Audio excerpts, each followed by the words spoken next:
Te amo, Dios, tu amor nunca me falla. Mi existir en tus manos está. Desde el momento en que despierto y hasta el anochecer, mi vida está en la bondad de Dios. En mi vida ha sido bueno, en mi vida ha sido tan fiel. Con mi ser, con cada aliento, yo cantaré de la bondad de Dios. Amo tu voz, me has guiado por el fuego, tú cerca estás en la oscuridad. Te conozco como Padre y como amigo fiel. Mi vida está en la bondad de Dios. En mi vida ha sido bueno, en mi vida ha sido tan fiel. Con mi ser, con cada aliento, yo cantaré de la bondad de Dios. Así es, chicos hermosos. Espero que estén muy bien y bueno, me gusta mucho esta alabanza. No sé, me recuerda toda la fidelidad verdadera de mi Dios que ha sido durante todos estos años, ya 24 años de pertenecer a Jesucristo orgullosamente. Y no han sido fáciles. ¿Para qué les digo que no? Sí, sí. No han sido fáciles, ha sido un proceso tras otro, pero he aprendido a valorar la vida, a valorar el tiempo, a valorar a las personas, a valorar todo lo que Dios nos da. Cada respiración es un agradecimiento a nuestro Señor, porque nos ha permitido conocerlo. Y bueno, pues aquí estoy, ¿verdad? Con el video número, es el 97, pero estamos viendo de nuevo hombres y mujeres de la Biblia, que este es el video número 3. Hoy vamos a ver las historias de Caín y de Abel, y también otras personalidades que se llamó Seth y Enoc. ¿Sí? Comenzamos. Dios tuvo un plan de salvación para la humanidad desde el principio. El caos que estaba entrando en la familia de Adán y de Eva era consecuencia de su franca desobediencia a Dios. Por eso Dios prometió que vendría un Mesías, es decir, un Salvador, que restablecería la comunicación y la comunión rota con Dios por el pecado.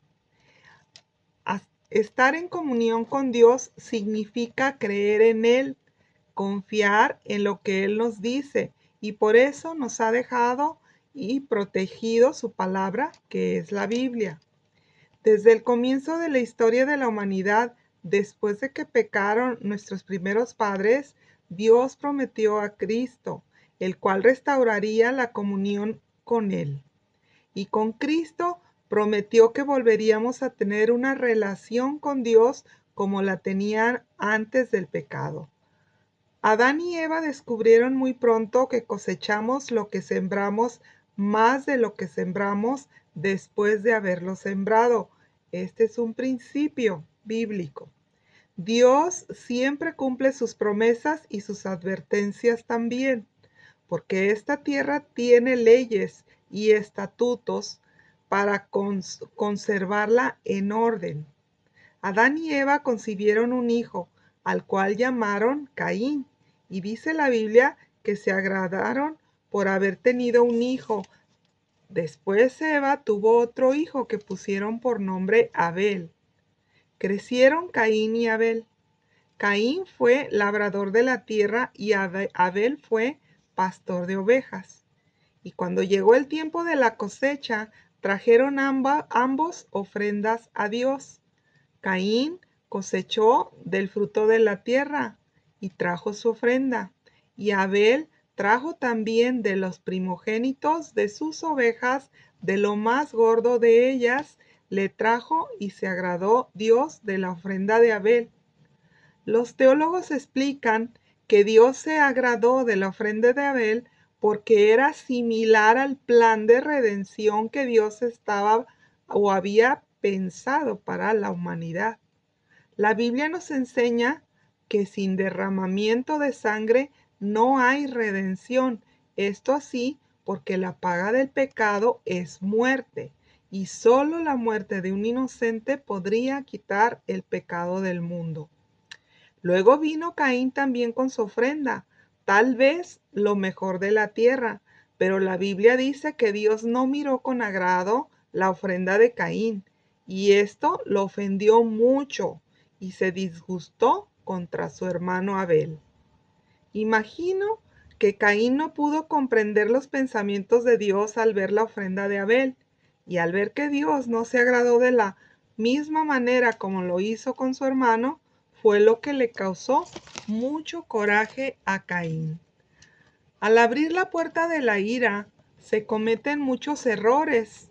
En Caín surgieron los celos y la envidia para con su hermano. La Biblia nos enseña que la iniquidad es heredada de padres a hijos. Por eso viene desde Adán y de Eva para toda la humanidad. Y por eso todos al nacer en esta tierra como descendientes de Adán y Eva, nacemos con la semilla de iniquidad en el corazón. La iniquidad da a luz la maldad, y la maldad da a luz el pecado. Por eso explicó Jesús a Nicodemo que era necesario nacer de nuevo para poder ir al cielo. Cuando venimos al mundo somos llamados hijos terrenales, pero cuando entregamos nuestra vida a Jesucristo, nuestro Redentor, es entonces cuando Dios nos hace nacer de nuevo, ya no de la voluntad de hombre y de mujer en un acto sexual. Ahora nacemos de voluntad de Dios, del agua y del Espíritu Santo, dice la Biblia, y solo así es como llegaremos a ser llamados hijos de Dios. Mientras que las personas no nacemos de nuevo, somos solamente criaturas hechas por Dios. Si no aceptamos el nuevo pacto de Dios a través de entregar nuestra vida a Jesucristo, somos solo criaturas hechas por Dios. La iniquidad da a luz la maldad y por la maldad se comete el pecado. Y el pecado al ser consumado nos hace reos o presos de condenación y muerte eterna. Sabiendo todo esto, Dios es que solo Él podía traer la salvación a toda la humanidad, pues no existía ninguna persona que no haya nacido con la iniquidad dentro de su corazón. Ahora añadimos también que en esta tierra hay pruebas y tentaciones que Dios permite para hacer cambiada nuestra forma de vivir. Por eso sabemos que Jesucristo no es una religión. Jesús no vino a implantar una religión de las muchas que hay en el mundo. Jesucristo desde el principio, Él es Dios. Habitaba con Dios desde el origen de los tiempos. Jesucristo no es un maestro o un iluminado. Jesucristo es la segunda persona de la Trinidad, que es Dios. Él es el Verbo que se encarnó en forma humana para resolver el origen del pecado que cometieron Adán y Eva al desobedecer a Dios. El regalo de Dios para la humanidad es Jesús, y es para todo aquel que pueda creer en Él y quiera tener la vida eterna. Dios sabía que Adán y Eva iban a caer en tentación. La prohibición que Dios les dio era precisamente una prueba. Dios nunca tienta a nadie con pecado, pero permite las tentaciones que el diablo pone para probar nuestro corazón. Y no porque Dios no sepa qué hay en el corazón de los seres humanos, sino para que todos nosotros sepamos que necesitamos tener perdón de esos pecados. Necesitamos que alguien nos salve. Con estas escrituras de Caín y de Abel, nos damos cuenta cómo la iniquidad del corazón del hombre da a luz la maldad y planea cometer el pecado.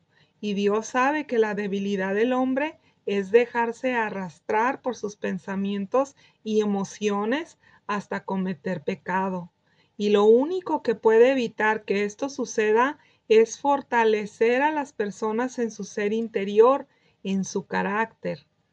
Pero ese fortalecimiento no puede venir si la persona primero no nace de nuevo. En resumen, un ser humano sin Dios vive una vida de caos, tal vez tratando por todos sus medios y su inteligencia de hacer una vida buena.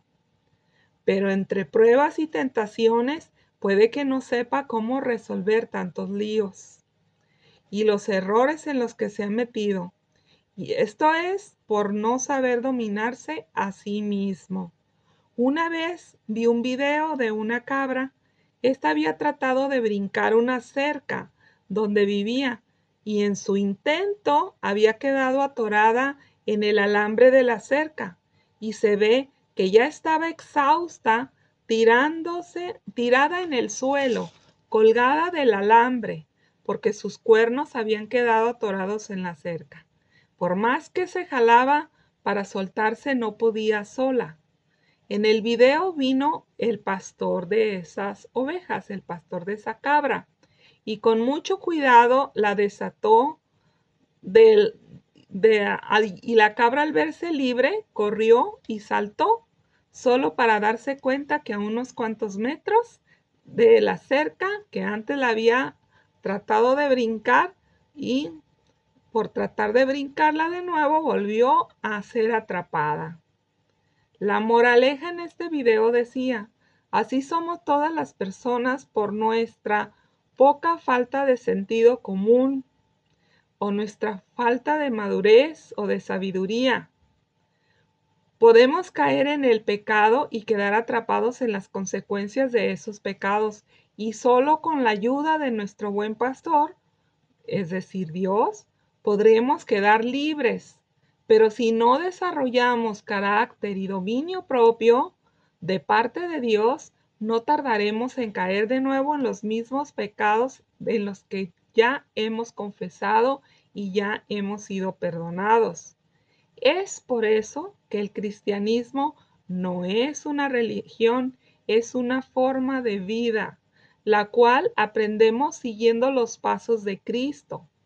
Para esto también vino Jesús, a darnos perdón de nuestros pecados y así reconciliarnos con Dios Padre, pero también para enseñarnos el camino que lleva a la vida eterna, nos lleva a ser libres. El seguir a Cristo implica orden, implica conocer a Dios a través de Jesucristo, y esto está escrito en la Biblia. Y entre más pongamos por obra la palabra de Dios, más madurez y carácter de Cristo podemos formar. Por ahí hay un dicho en el mundo que dice: dime con quién andas y te diré quién eres. Entre más andemos con Cristo a través de su palabra, estudiando cómo Él resolvía todos los asuntos que se le presentaron en la vida, nosotros nos vamos a parecer cada día más a Él. Entonces así solo se cumplirá el decreto que Dios dio para sus hijos cuando dijo: sean perfectos como yo soy perfecto. La perfección que busca Dios no es que todo lo hagamos bien. La perfección que busca el Señor es la madurez en nuestro carácter. Por eso dice la Biblia que Dios quiere que seamos hechos a la imagen de Cristo. E imagen del griego quiere decir carácter. Entonces, el nacer de nuevo quiere decir que ya no vivimos como antes de entregar la vida a Cristo, sino que ahora nuestra vida la rendimos a Dios para hacer la vida a la manera de Cristo, a la manera de Dios, y no a la manera del mundo ni como nos ha enseñado el mundo. El carácter trasciende a todas las religiones y es una norma universal escrita en el corazón del hombre, y en la conciencia de cada persona. Viene también con el ADN de nuestros primeros padres, cuando los hizo a su imagen y a su semejanza a Dios. Que nos tocó a nosotros es lo que nos toca a nosotros es desarrollar esa imagen obedeciendo a Dios en dirección y vida. Dios puso la capacidad de conocer nuestras necesidades de su carácter. Por eso cuando Adán y Eva pecaron, sus ojos fueron abiertos. No tuvieron la necesidad de que Dios les dijera que habían pecado. Ellos se dieron cuenta. Ese conocimiento fue el resultado natural de haber estado en la presencia de Dios. Muchas personas piensan que al estar en la presencia de Dios van a ver ángeles, oír cantos de arpas, tocar arpas angelicales. Pero lo que implica entrar en la presencia de Dios es darse cuenta de lo bueno o lo malo que hemos hecho, de las transgresiones que se han hecho a nuestro Señor y cuán alejados estamos de Él. Es como si entráramos en un cuarto oscuro donde la luz de Dios nos revela cuánto estamos fuera de su verdad y de su amor. Es darnos cuenta cuánta necesidad tenemos de Él y que sin Él no podemos lograr nada y mucho menos ir al cielo. Por este motivo Dios permitió que toda la descendencia de Adán y Eva tuvieran que ser procesados en un mundo que estaba caído de la presencia de Dios. Lo mismo nos enseñó Jesús. Él nació, vivió y creció en su familia terrenal con las enseñanzas y vida como todos los muchachos de esa época. La Biblia dice que Jesús fue tentado en todo, pero nunca pecó. Jesucristo era verdadero Dios y verdadero hombre, y vivió lo que todo mundo vivimos en esta tierra, pero la diferencia fue que él sabía su propósito y su destino. Él sabía para qué había venido a esta tierra. Eso es lo que debemos nosotros también de conocer y reconocer en nuestra propia vida. ¿Cuál es el propósito de haber nacido en esta tierra y cuál es el destino? Esto se nos revela al caminar con Jesús todos los días de nuestra vida. Ya aprendimos que en esta tierra hay pruebas y hay tentaciones que Dios permite con el propósito de que maduremos nuestro carácter. Para Dios es más importante un alma madura que un alma complacida. Esto lo demostró nuestro Señor Jesús inmediatamente después de haber sido bautizado. Es decir, en el momento en que públicamente Jesús demostró que Él decidía vivir para Dios, que es lo que simboliza el bautismo.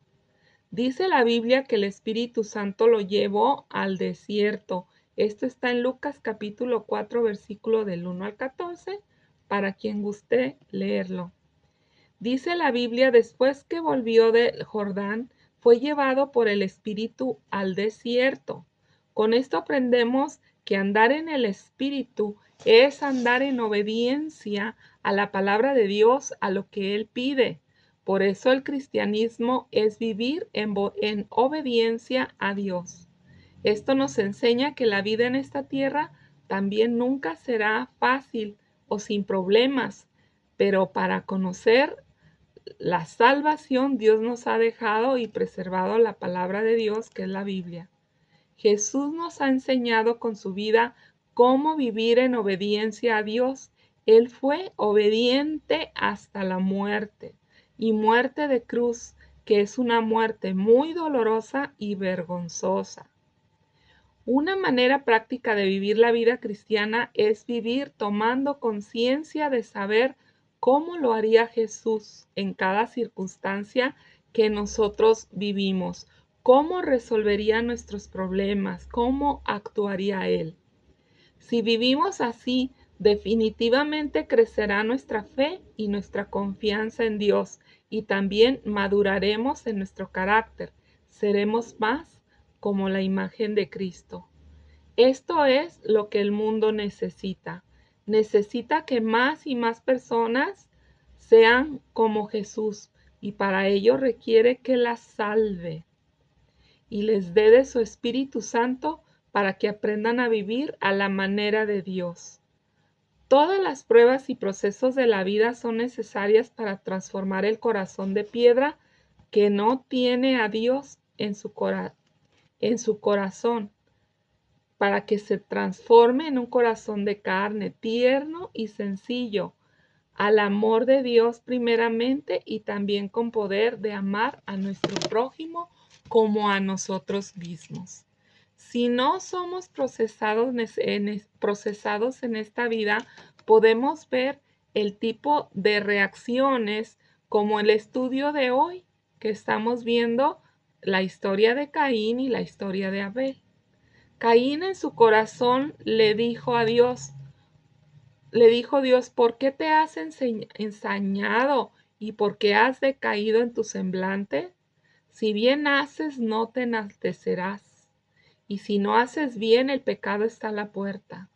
Con todo esto, a ti será tu deseo y tú te enseñorearás de él. Dios le marcó a Caín que la obediencia siempre trae bendición, pero Caín no quiso oír las palabras de Dios y continuó con su maldad creciendo dentro de su corazón, hasta ya no aguantar más el coraje que sentía y pedirle a su hermano Abel que saliera al campo. Y estando allá, Caín lo mató. Luego vino Dios a Caín y le preguntó, ¿dónde está Abel, tu hermano? Y Caín le respondió, no sé, ¿acaso yo soy el guarda de mi hermano? Dios le dio la oportunidad a Caín, como nos la da a todos nosotros, para que nos arrepintamos cuando hemos pecado. Pero Caín, en lugar de reconocer su pecado, se enfadó con Dios y le contestó de mala manera. Entonces Dios le dijo, ¿qué has hecho, Caín? La sangre de tu hermano clama a mí desde la tierra. Y maldijo Dios a Caín por haber matado a su hermano. Caín, al igual que sus padres Adán y Eva, aprendieron de una manera dolorosa que cosechamos lo que sembramos mucho más de lo que sembramos después de haberlo sembrado. Qué triste que Caín tuvo que sufrir la presencia de Dios igual que sus padres.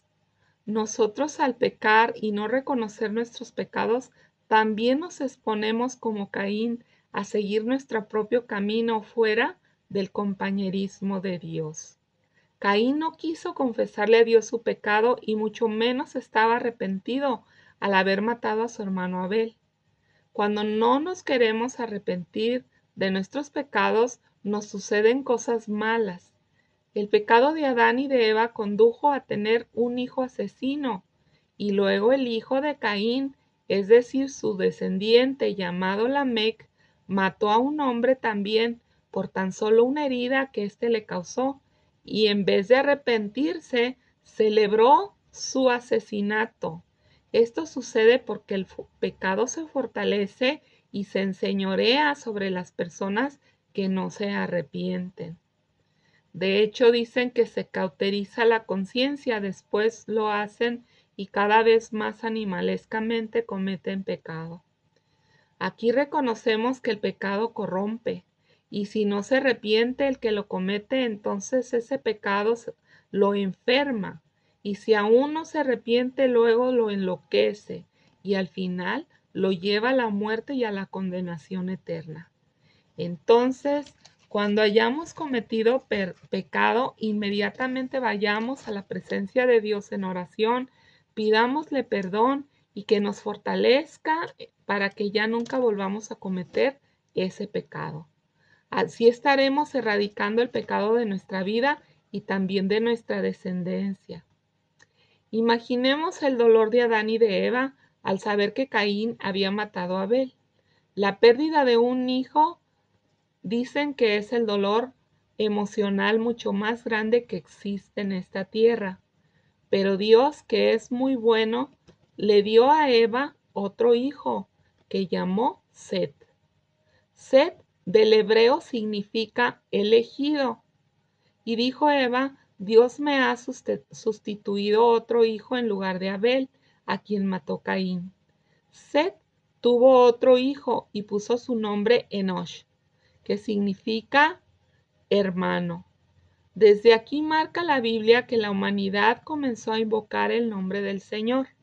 Invocar significa clamar a Dios con oraciones y rogativas peticiones. Dios quiere que nos acordemos de él en todo, y no solo para pedirle cosas como hacen los niños, sino aún más allá de una relación de niño a padre, sino para platicar con él y para tener una relación amorosa con Dios. Así con la primer familia de la humanidad pasó el pecado de generación en generación hasta hoy. Y dice la Biblia que hubo un hombre llamado Enosh. Este nombre del hebreo significa dedicado.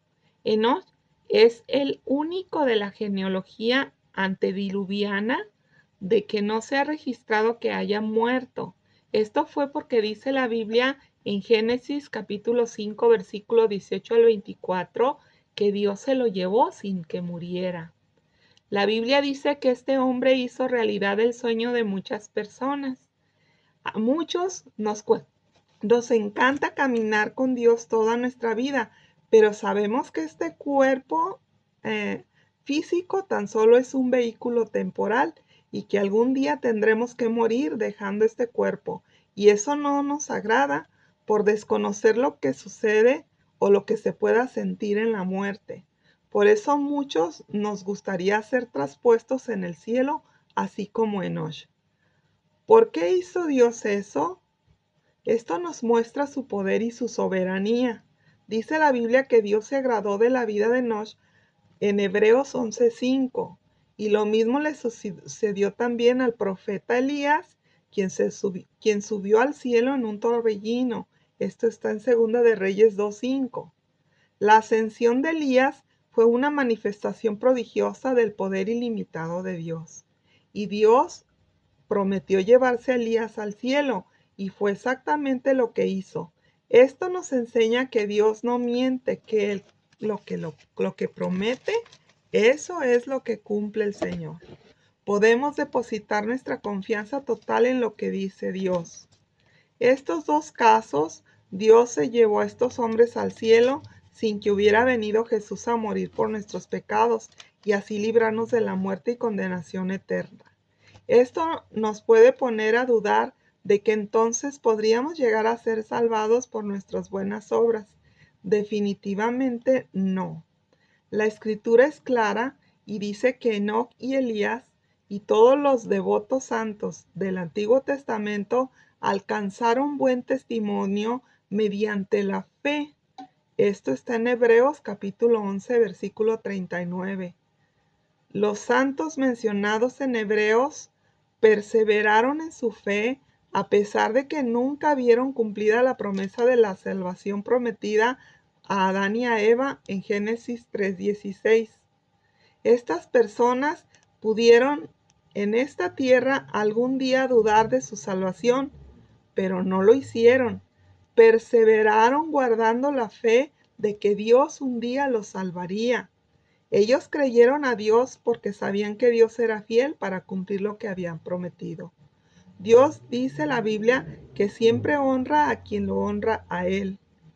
¿Qué hay en común de los santos hombres de fe que nos muestra la Biblia en el Antiguo Testamento y los santos hombres de fe en el Nuevo Pacto, es decir, en el Nuevo Testamento? Lo común es que ambos santos fuimos apartados por Dios por medio de poner la fe que Dios nos dio en Él, en que si Dios lo dijo, Él no miente y Él lo hará. En el nuevo pacto Dios le dijo, vendrá un Mesías y lo salvará de las consecuencias de todos sus pecados, derrotará al diablo y a su poder. Y en el nuevo pacto dijo, este es el nuevo pacto que hago con ustedes, que crean en Jesucristo como su único y suficiente Salvador y entreguen su vida a Él. Jesucristo es el camino, la verdad y la vida, y nadie llega al Padre si no es por Él. Jesucristo también es la puerta de las ovejas. Todos los que vengan a Él, Él no los echará fuera, sino que los cuidará y los conducirá por su camino hasta llevarlos al cielo.